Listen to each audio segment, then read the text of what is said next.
I have just had my 1-year anniversary on YouTube and it has been a wild ride. In just 12 months, I got monetized, I got my 10,000 subscriber YouTube plaque, I had a viral video with over 5 million views, and I have learnt a hell of a lot. It has stretched me in ways I could not have imagined. There have been highs, there have been lows, I have surprised myself and I have disappointed myself. I have healed and I have grown. So in this video, I'm going to share with you the top 10 lessons that I have learnt whilst being on YouTube. If you're not a content creator, these are life lessons. There is definitely something here for you, I promise. Hi, I'm Maggie. Welcome. If you're new here, I make videos on living a joyful and meaningful life. Let's dive in. Lesson number 1 is we get what we focus on. Where our attention goes, energy flows. You've probably heard of that. However, often we focus on what we don't want. So one way I did this well this year was I wanted to manifest 100,000 subscribers, and I really focused on that. I visualized it. I created fake plaques for it, and voila, before you know it, I got the real thing. So this was a wonderful example of how I really focused on it, went after it in a joyful way. I wasn't attached to it. It was just a really fun thing for me. And it was kind of effortless, and it surprised me how quickly that happened. In a way I didn't do that very well this year was after I got all my subscribers from that viral video, every video I posted after that, my subscriber count would drop a bit. I would post a video and I'd automatically lose 20 subscribers, 30 subscribers, and it started to really make me panic. And now I see it's obvious. People followed me after this big viral video, but I'm not for everyone. And so then the next thing came up and they're like, actually, that girl's not for me, and they'll unsubscribe. But I was starting to panic, and then I started to focus on it, and then I started to get miserable. So instead of just focusing on where I continually wanted to go, I started focusing on what I didn't want happen. And then there was a stretch of time where it was just not very nice. And then I was able to turn the ship around, then focus on where I'm going, and magically things just seem to have more ease and more flow. So what we focus on, we get more of. And that ties in perfectly with number 2, which is mindset is everything. You have to have a growth mindset. You would think that 5 million views would make you feel unstoppable. And it was amazing. It was awesome. And I'm so grateful for that experience. However, it did expose my imposter syndrome, my upper limit problem, like feeling not ready, not good enough, a whole bunch of stuff that I couldn't have got in contact with unless I had had that experience. So I'm so grateful for that. So whatever that is for you, whatever your mindset is, it's good to take stock and explore and ask yourself, do I have a growth mindset? Because it really is the best way. You can move through the failures. You can move through everything with a growth mindset because you haven't failed. You've just got feedback. You've learned something. It's not that you haven't done the thing, you haven't done the thing yet. All of that happens from a beautiful growth, healthy mindset. Number 3 is you can't skip steps. And just because you have one big win, like a viral video, it doesn't make you a master content creator overnight. It doesn't make you a master at your craft overnight. When my 100,000 subscriber plaque arrived in the mail, it took me a really long time to open it. Like I opened it and had a quick look at it, but I put it back and I put it in a drawer. And I didn't bring it out and show you guys for ages because it felt too easy, it felt too quick, and the imposter stuff was kicking in. I guess there was a part of me that felt that I hadn't earned it, even though, of course, I did. I had put in hours and hours of work of doing several videos a week, and I had really dedicated myself, but it still felt that it came really quick and really easy. And the thing is, there is a way of celebrating your victories when you do achieve something big, whilst also realizing that you don't have it all figured out. You can't skip those steps of growth. I can't skip the steps of learning how to tell a story. My editing is still very basic. My cinematography, I mean, can you even call it that? Like, there's just so many things that I need to work on. And so just because I had this big win doesn't mean that I can skip the steps of the growth of learning all the other things that I need to learn to be a great YouTuber. Editing Maggie jumping on here. If you find yourself frustrated, you can think about the 10,000 hour rule, the 10,000 hours to mastery, although that's an oversimplification. It is true that you need to really put in the work to become excellent at something. So if you are frustrated, just have an honest review of how long you've been doing the thing that you're doing and how disciplined you are and how consistent you are, because there's always room for growth. Examining your expectations can help you get into a little bit more humility, which will in turn give you a little bit more self-determination to keep going.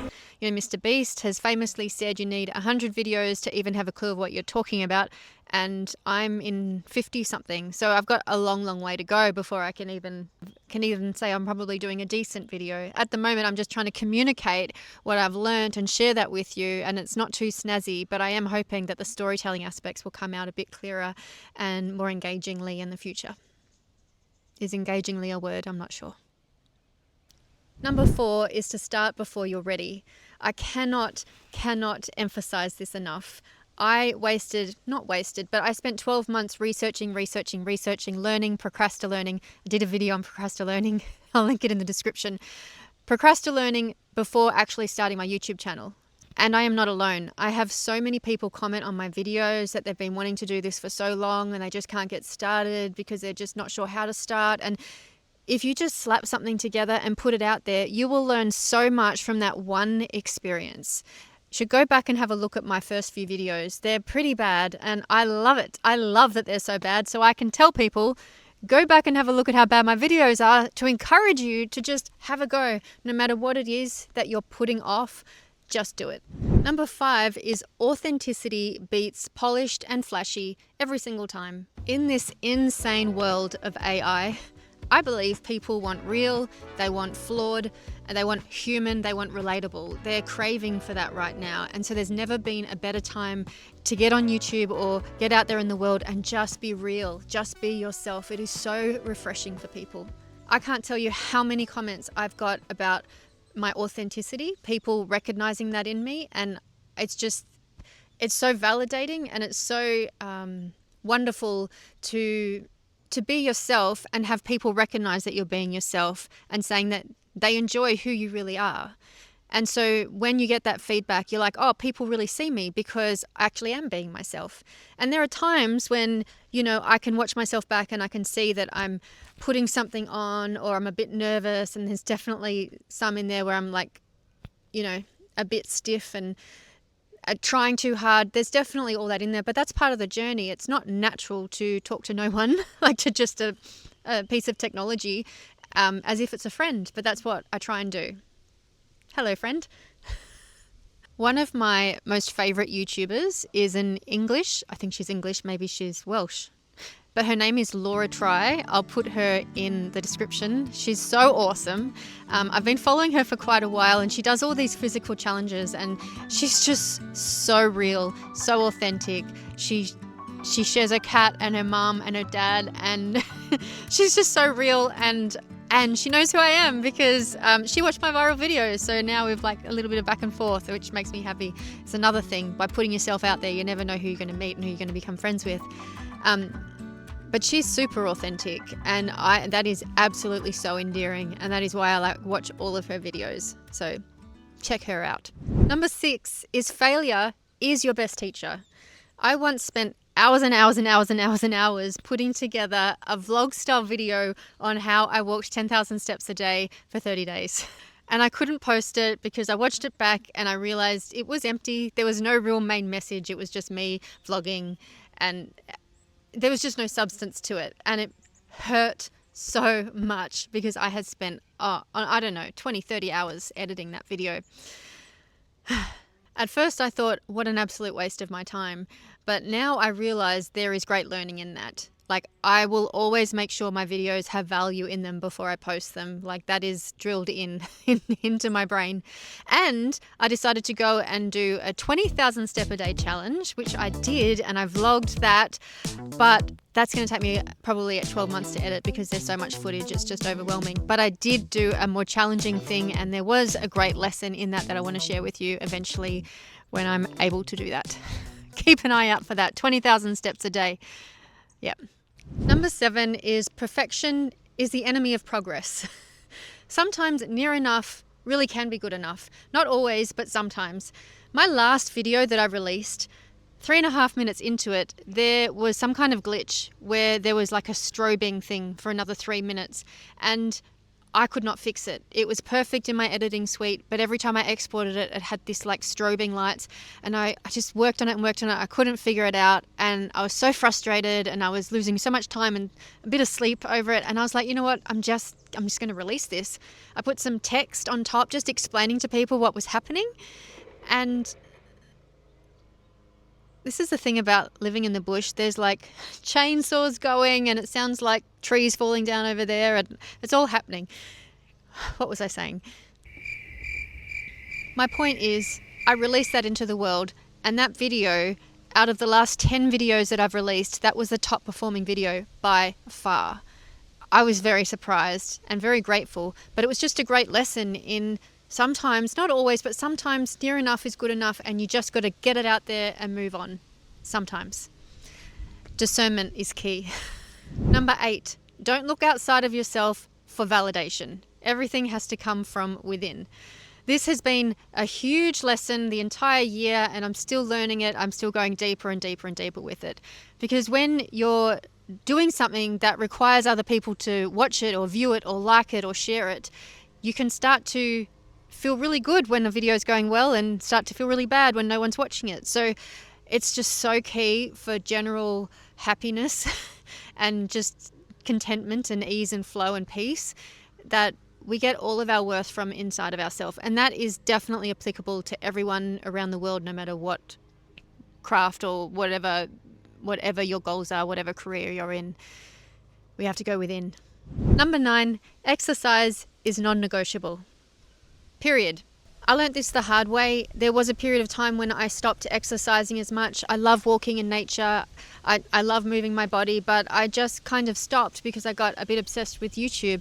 This is Editing Maggie jumping on here to say my best ideas come from when I'm walking, and there's a lot of science behind why that is. So if you're a creative person and you're not moving your body, you're kind of cutting off a channel to major inspiration. But that's a video for another day. And I know that no matter where you are in life, no matter what you're doing, you have to move your body, preferably in nature, preferably with no shoes on. Grounding, so important, so restorative and rejuvenative. You know what I'm trying to say. Rejuvenating. That's it. Number 10 is the power of intention and knowing your why. So for a while, I was on the YouTube hamster wheel of making video after video after video, because I actually felt like I was getting some consistency and some growth happening. And if I stopped making a video for a week or two, that my channel would die. So I kept focusing on that, forgetting the whole purpose, which was to grow my coaching business. YouTube was a way for people to find me so that they could see me and go, oh, that woman, I resonate with her. Oh, she's a coach. Maybe I can work with her. Maybe she'll be able to help me. That was the whole purpose to this. And so now my why is very clear. I love making content to help people in general, but then if people are interested, they can reach out for coaching. And I've just completed my new program. It's a core signature program, one-on-one. If you're interested and you want more information, get in touch. hello@theinspiredcoach.com.au. If you follow my podcast, it's called Inspire in 5. Inspiration, inspired, that is my whole jam. That is what I'm about. That is like my core mission statement. So remembering my why, what the hell am I doing this for, was really helpful for me. And if you keep that front and center for you, it'll prevent you taking circuitous journeys. So that's my top 10, but I've got a bonus one for you because I couldn't leave it out. And that is number 11. Every blessing can become a curse, and every curse can become a blessing. My viral video was both a blessing and then a curse and then a blessing. It was one of the most exciting things that's happened, but also it just threw me into all of my stuff that I didn't even know was there, all the imposter syndrome and everything that I've talked about already. That experience has helped me know myself more than I did before, and that is a blessing. And it's our attitude that determines our mindset and whether or not we can turn this into a blessing and into our favor. And I can't not mention gratitude. Gratitude is absolutely key. Gratitude is the antidote to judgment, and gratitude is the antidote to everything, and it is a very powerful way to manifest. It raises your frequency, it opens doors, it gives you opportunities that you would not have even seen previously. Gratitude really is the key.